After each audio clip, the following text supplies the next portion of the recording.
Olá, pessoal! Vamos continuar com o diagnóstico laboratorial das hepatites. Agora nós vamos falar sobre outras hepatites, tá certo? E identificar aqui como funciona esse diagnóstico por meio da pesquisa de antígeno, do anticorpo, o que é janela imunológica. Vamos reforçar alguns conceitos. Vamos lá, aqui é a professora Ana Carolina, com você no curso de análises clínicas e vamos lá, não perca nenhum segundo aqui. Vamos comigo! Pessoal, a hepatite C é um problema muito sério hoje em dia pelo seguinte. A hepatite C é uma doença silenciosa e a partir do momento que a pessoa é infectada com esse vírus, ela fica exposta a essa doença por toda a vida. É uma doença que não tem cura, não tem vacina e extremamente silenciosa. Então, raramente você vai ver uma pessoa nova que está ali com manifestação clínica da hepatite C. Por quê? Como é que ela funciona? O indivíduo, né, é exposto a esse vírus, né, por meio também parenteral. A gente vai falar aqui sobre cada tipo de transmissão. E esse vírus, ele vai ficar alojado lá no fígado e lentamente ele lentamente vai agredindo os hepatócitos, mas de uma maneira muito leve. Aí a pessoa só consegue identificar que está doente após 20 anos do contágio. Ou seja, ele tem um contato hoje com o vírus 15, 20 anos depois que começa a ter os sintomas. Olha que loucura. Então, tudo que é necessário para o diagnóstico precoce da hepatite C é extremamente bem-vindo. É o motivo dos maiores, o maior motivo de transplante hepático hoje aqui no Brasil é a hepatite C, para vocês verem o impacto desse vírus na saúde pública. Então vamos falar um pouquinho sobre ele. É uma doença que não tem cura, mas o tratamento ajuda sim, tá, na recuperação e no bem-estar dessa pessoa. Exames laboratoriais, a gente consegue fazer o diagnóstico por meio de laboratório, né, de análises laboratoriais, e é uma doença crônica, porque pode durar por anos e até a vida inteira. Aqui é uma ilustração do momento em que a pessoa tem a infecção pelo vírus, o fígado dela super normal, e aí ela vai desenvolvendo a hepatite crônica. E olha só, pessoal, a cirrose só vai aparecer 20 a 25 anos depois da infecção. E assim, até 5 anos depois do início da cirrose, a gente vai ter a morte do fígado. Então, para vocês verem como é importante o diagnóstico precoce. Se eu tenho a identificação desse vírus precocemente, eu consigo tratar e evitar que esse quadro surja. Porque quando ele surge já na fase cirrótica, ali já começa a discussão a respeito de transplante hepático, porque aquele fígado ali já não tem mais como salvá-lo, não tem como reverter esse quadro. Muito difícil, tá? Até porque a pessoa já está com uma idade mais avançada. Então vamos continuar aqui. Sinais e sintomas. Pessoal, a hepatite C é assintomática por muito tempo. Caso esses sinais e sintomas surjam, serão quais? Cansaço, tontura, enjoo, vômitos, febre, dor abdominal, pele e olhos amarelados, urina escura e fezes claras. São sinais e sintomas clássicos de hepatite, tá? E aí, como é que a gente sabe que tipo de hepatite é? Só por meio mesmo dos exames laboratoriais. E como é que acontece a transmissão desse vírus? Relações sexuais, transmissão vertical durante o parto ou a amamentação. A mãe pode passar para o filho. Em caso de compartilhamento de materiais para uso de drogas, higiene pessoal, no caso, lâminas, escova de dente, alicate de unhas, tatuagem e piercings. E também transfusão de sangue contaminado. E aí vai entrar de novo aqui uma questão da investigação das bolsas de sangue para eliminar a possibilidade da presença do vírus nessas bolsas sanguíneas para serem descartadas, tá? Ah, professora, mas espera aí. Eu sei que hoje em dia todo mundo está fazendo tatuagem, né? Aí hoje em dia é tudo muito seguro porque a agulha é descartável. Beleza, concordo que a agulha é descartável. Mas e a tinta? Será que seu tatuador pega lá a agulha, que é novinha, molha lá na tinta, molha na tinta, eu estou saindo daqui da pele, do sangue da pessoa e jogando o vírus de volta nessa tinta. Quando vier outra pessoa, essa tinta está contaminada. E aí vai pegar essa tinta contaminada e passar para outra pessoa. Trocou a agulha.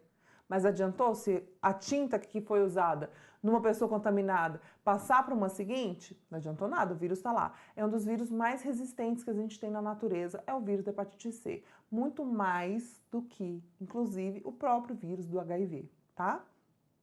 Então é extremamente importante esses cuidados aqui, ó, para que se evite a transmissão. Nós mulheres, né, que adoramos uma manicure, pessoal, as manicures, elas não têm noção desse cuidado. Ah, eu sei que pode pegar HIV e tal. Gente, o HIV é o mais simples e mais fácil, mais mortal, vírus mortal em superfície. Se eu tenho um vírus HIV em superfície, ele rapidinho vai morrer. Agora, o vírus da hepatite C não. O vírus da hepatite C é extremamente resistente, fica lá por muito tempo. Então, assim, eu preciso de um cuidado muito maior com esse vírus do que do vírus da hepatite C. Então, é muito mais fácil a transmissão de uma hepatite C do que de um HIV numa manicure, tá? Então, a gente tem que tomar muito cuidado com isso daí. Vamos entender o diagnóstico laboratorial da hepatite C. Então, aqui, ó, eu tenho a concentração, né, do meu vírus no meu sangue pelo tempo, em meses ou anos. E o que vai acontecer? Quais são os marcadores bioquímicos de função hepática? TGO e TGP, que nós vamos chamar de transaminases. Nós vamos falar isso no módulo de bioquímica, a gente vai aprofundar mais falando sobre essas enzimas hepáticas dentro da bioquímica clínica. Vamos voltar aqui comigo. Então, se eu tenho TGO e TGP, que são as enzimas que marcam, né, que tem um aumento da sua concentração, no caso de lesão hepática, aí eu tenho aqui, ó, o contato com o vírus, o aumento das minhas transaminases séricas, e aí eu tenho aqui o meu marcador, que nesse caso ele está usando como exemplo, o RNA viral. Então eu tenho que, isso aqui é o que, pessoal? É o antígeno. Desculpa. É o antígeno. Então eu tenho um aumento desse meu antígeno, depois disso ele cai, e quando existe a queda desse meu antígeno, quem é que começa a ser produzido? Um anticorpo contra o vírus da hepatite C, tá? E aí aqui, pessoal, vai acompanhar com certeza a sintomatologia e o aumento das minhas transaminases séricas, no caso da resposta aguda da minha doença. Aqui, ó, é um outro exemplo mostrando como é que funciona na fase crônica. Eu tenho aumento das transaminases na fase aguda, só que geralmente você tem um aumento dessas transaminases, só que você não tem uma manifestação clínica, você não se sente mal, nada. Só as transaminases que aumentam e caem. E aí, olha aqui como é que vai funcionar na fase crônica. Ela vai ter picos, né? Picos cíclicos de aumento e diminuição dessas transaminases. Mas uma vez que eu tenho a presença desse meu anticorpo anti-HCV, eu consigo fazer o diagnóstico laboratorial. Vou desenhar aqui para vocês de uma outra forma. Que eu tenho, então, a fase de incubação do meu vírus, HCV. Eu tenho o aumento da minha carga viral, do HCV, propriamente dito. E aí, lembrando, pessoal, que eu tenho dois tipos de marcadores, a IgM e a IgG. Se eu tenho a presença da M, ele vai estar na fase aguda. E o anti-HCV, a IgG, ele estará na fase crônica. Só que como na fase aguda, essa minha IgM, ela pode surgir e cair sem ter a presença, porque como é assintomático, geralmente a gente vai no médico quando está sentindo alguma coisa. Não se faz o preventivo, né? Mas existe a pesquisa desses anticorpos. E aí, pessoal, é recomendável que todo mundo faça. O Ministério da Saúde disponibiliza para as pessoas anonimamente, porque a pesquisa das hepatites virais e do HIV estão dentro do mesmo programa, tá? Então, se você tem interesse em fazer, vai lá, faça o seu teste, veja se você está saudável, porque é extremamente importante, tá?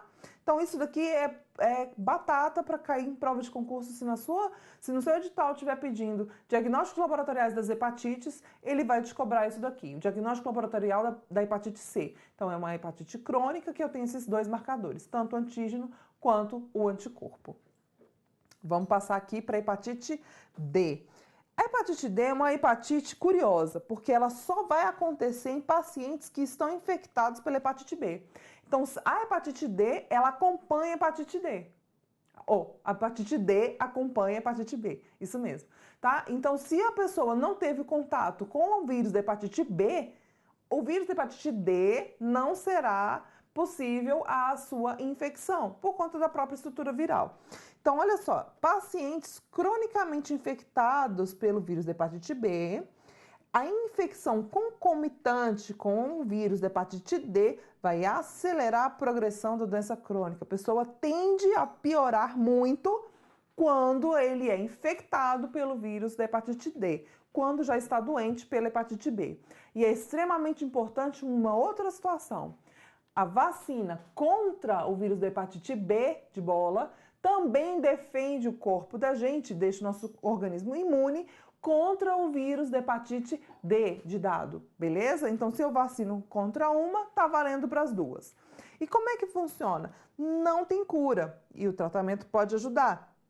Também é uma hepatite crônica. E olha só, pessoal, ela se propaga muito facilmente. Aí agora, pessoal, nós vamos falar sobre a hepatite E, tá? É uma hepatite que ela tem uma transmissão orofecal, está presente em água e alimentos contaminados. A gente tem que tomar muito cuidado com relação a águas e alimentos, porque eu posso me submeter a tanto a hepatite A, que é muito comum aqui no Brasil, quanto a hepatite E, porque essas duas hepatites, elas são transmitidas pelas mesmas vias, tá? Então, vamos aqui. Sinais e sintomas da hepatite E. Pode ser assintomático, eu também tenho, quando eu tenho a manifestação dos sintomas, cansaço, tontura, enjoo, tá? Aquele quadro clássico de hepatite. E como é que funciona o diagnóstico laboratorial da hepatite E? Então, eu tenho aqui a infecção pelo meu vírus, tá certo? E a partir do momento em que eu tenho a infecção do vírus, o meu vírus ele começa a sair pelas fezes, tá? Que é onde começa, então, todo o processo de contaminação. Então, é nessa fase inicial, onde o vírus da hepatite E vai sair pelas fezes, se não tiver, por exemplo, um lugar que não tem saneamento básico, né, tratamento de água, esgoto, aquela, né, condição mais crítica de contaminação de solo e de águas, aí sim eu vou ter a minha água contaminada, meus alimentos contaminados, justamente nessa fase do paciente, tá? A eliminação pelas fezes. E aí eu tenho, pessoal, então, a produção de anticorpos contra o meu vírus da hepatite E. Eu tenho uma produção inicial maior junto com a eliminação desse vírus nas fezes. Depois que a minha M começa a cair, eu tenho, então, a produção da nossa imunoglobulina G, que é marcador de doença crônica, independente do tipo de doença que a gente está falando, tá? E aqui, pessoal, vem uma campanha contra a hepatite, tá? Existe um programa que eu tinha falado desde o primeiro bloco, que é um programa no mundo inteiro da erradicação das hepatites, tá? Então, existem algumas coisas que a gente pode fazer dentro do nosso dia a dia para evitar a hepatite em todos os seus tipos, né? Não compartilhar seringas e agulhas, né? Claro, inclusive os programas aí contra o uso de drogas de abuso, né? Não compartilhar escovas de dentes, fazer relações sexuais, ter as suas relações sexuais com uso de preservativo, exigir das autoridades os testes de transfusão de sangue, porque isso já é um programa que existe muito, já está bem consolidado aqui no nosso país. A utilização de utensílios higienizados, quando a gente vai lá na manicure ou no pedicure. Fazer o teste rápido para saber se tem hepatite. Está disponível no Ministério da Saúde também Vacinar, pessoal, contra a hepatite B, tá aí disponível, são 3 doses, né? Que vão fazer com que o nosso corpo fique imune. E aí, gente, não vai ficar imune só contra a hepatite B, vai ficar também imune contra a hepatite D. E conferir se os materiais usados nas injeções, tatuagens e piercings são descartáveis. Agora, vamos lá, pessoal, para tentar entender um pouquinho aí Vamos fazer uma questãozinha aqui de prova.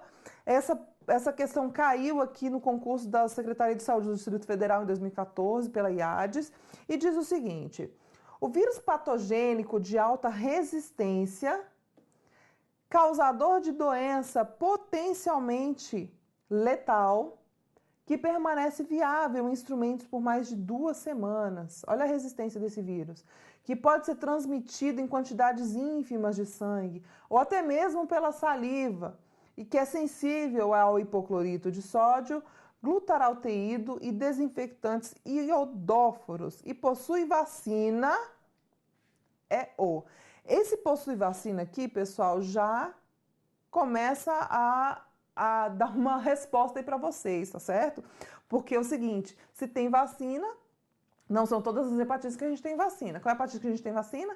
Hepatite A e hepatite B. Só que a hepatite A não é um vírus de alta resistência, é um vírus de menor resistência. Então, vamos ver quais são as alternativas. Vírus da AIDS. Olha só, pessoal, por mais que seja de alta transmissibilidade e que pode causar doença, mas assim, até que cause uma doença letal, a gente vai excluir até por conta disso aqui, ó. Mesmo se tiver dúvida, né? Possui vacina? Não tem. Papiloma vírus, né? O papilomavírus, que é o HPV, né? O HPV, ele tem vacina, mas não é transmitido por quantidade de sangue. Pelo contrário, né? Aqui é relação sexual, é um vírus causador de câncer de colo de útero, então não tem muito a ver com o contexto. Vírus da hepatite B é um vírus que tem vacina. O vírus da rubéola tem vacina contra a rubéola, mas ele não é potencialmente letal. Ele vai ser um vírus que vai estar atuando aí com maior cuidado, principalmente nas gestantes, por conta de toda a complicação que a gente vai ter nos bebês, né, no desenvolvimento dos fetos. E herpes vírus. Então aqui, pessoal, o nosso gabarito ficou fácil. Letra C. A EBSE, em 2016, lançou aqui essa questão na prova do concurso. Homem de 35 anos apresenta sintomas de perda de apetite, constipação há 2 semanas, náuseas e cansaço. Aí a gente começa, né, a ter uma caracterização de uma hepatite aqui, né? Abdômen distendido e urina de cor escura. Urina de cor escura, pessoal, batata. Se tiver com cor âmbar, que é o nome da coloração que a gente vai dar para essa urina de cor mais escura, ou fezes esbranquiçadas, é clássico de hepatite, tá? A testagem inicial revelou elevação da TGO e da TGP, que aí é o que a gente fala, né, das transglutaminases, apresentando suspeita de hepatite viral aguda. Quais são os marcadores sorológicos? Opa, peraí então, professora, que agora ficou interessante. Então, pessoal, quais são os marcadores sorológicos na presença de hepatite viral aguda? Ele falou aqui qual é o tipo de hepatite? Não, mas vamos lá. Quais são as hepatites que nós temos? A, B e C. São as mais importantes e as mais comuns aqui para o nosso diagnóstico laboratorial, tá bom? Então, olha só. Pesquisa, então, do antígeno dessas hepatites, né, não é verdade? E também a pesquisa do anticorpo. Quando eu falo de anticorpos contra a hepatite na fase aguda, qual é a imunoglobulina que a gente tem que falar? IgM. Então, é IgM contra a hepatite A, B e C. Então tá, vamos aqui na questão A. HBsAg. Lembrando, pessoal, que aqui é o antígeno de superfície. Se é de superfície, é de fase aguda, né? É a presença, então, do antígeno na fase aguda da doença. Quando eu falo anti-HAV IgM, significa o quê, pessoal? Que eu consigo, então, diagnosticar a presença do vírus da hepatite A na sua fase aguda, porque eu tenho aqui a presença da IgM, tá certo? E anti-HCV, eu posso dizer que é fase aguda? Lembra, pessoal, que a hepatite C é uma hepatite de uma cronicidade muito longa e a presença desse anticorpo sugere sim, pode ser sim identificado na sua fase aguda, tá certo? Por conta da cronicidade que é extremamente longa. Então tá, vamos colocar aqui como a letra A como nossa primeira opção. Anti-HBC total. Pessoal, se eu tenho a presença do captídeo C, dos anticorpos contra a hepatite C, eu já estou saindo da minha fase aguda. Anti-HBsAg, eu também estou saindo da minha fase aguda, tá? Se eu já estou produzindo anticorpos contra o antígeno de superfície, ele já está diminuindo. Anti-RAV total, aqui, pessoal, significa a mesma coisa de eu dizer IgG quando eu falar de total, tá? Então, esses marcadores não são utilizados para diagnóstico diferencial da hepatite viral aguda. HBsAg e HBsAg, que ele repetiu, né? HBsAg e HBsAg. Então, aqui, ó, por conta da presença desse antígeno do capsídeo, ele também já está saindo da sua fase aguda e indo para a fase crônica, tá? Aqui houve algum erro de adição, mas se eu tiver aqui, por exemplo, o HBs, aqui é HBeAg, tá? Se eu tenho a presença do HBe, ele já não está na fase aguda, ele está na sua fase de replicação viral. Antígeno da hepatite A e anti-HBe, se eu já estou produzindo anticorpos contra o antígeno de replicação viral, já saiu da fase aguda também. Anti-HBc, olha o Czinho aqui de novo, e o anti-HBs a gente também não vai usar. Então, dentro do que a gente tem de opções aqui que a banca deu, a alternativa certa é a alternativa A. Pessoal, o curso de hepatites, de diagnóstico laboratorial das hepatites virais foi finalizado aqui. Eu espero que vocês tenham aprendido tudo. Eu vou entrar com mais questões de provas de concurso para a gente discutir e debater bastante esse tema, para fixar os exercícios correlacionados a essa temática, essa matéria, tá bom? Não fique de fora e mais matérias de análises clínicas a gente vai estar sempre colocando no ar. Acompanhe aqui com a gente e vamos lá, não para não. Vamos estudar e vamos passar no concurso que tá aí. 2017 está cheio de concurso pra gente não deixar nenhuma dessas questões de análises clínicas de fora. Beleza? Muito obrigada, valeu!